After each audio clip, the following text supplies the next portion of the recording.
Supreme court on আরজি কার কাস হাইকোর্টের থেকে আর্ম করে ধর্ষণ খুনের মামলা গেল সুপ্রিম কোর্টে, কি জানালো শীর্ষ আদালত।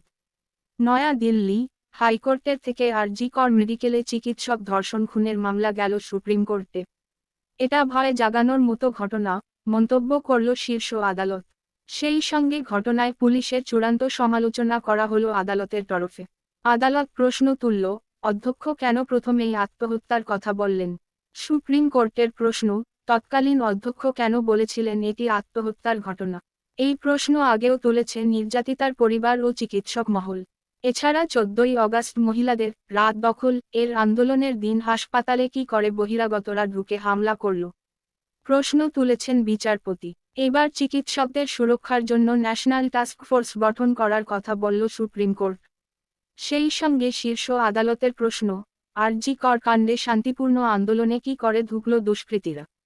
আরজি কর মেডিকেলে চিকিৎসক ধর্ষণ খুন মামলায় পুলিশের ভূমিকায় প্রশ্ন তুলল সুপ্রিম কোর্ট। শীর্ষ আদালতের নির্দেশ, সিবিআই এই মামলায় স্ট্যাটাস রিপোর্ট দেবে সুপ্রিম কোর্টকে। এই মামলার পরবর্তী শুনানি আগামী বৃহস্পতিবার।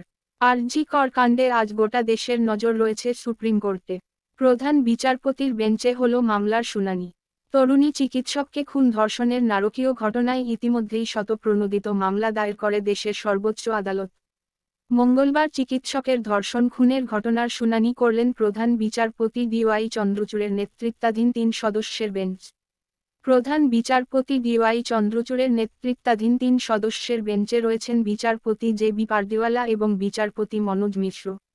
2 আইনজীবী চিঠি লিখে সুপ্রিম কোর্টের প্রধান বিচারপতির কাছে শতপ্রণোদিত মামলা গ্রহণের আবেদন করেছিলেন।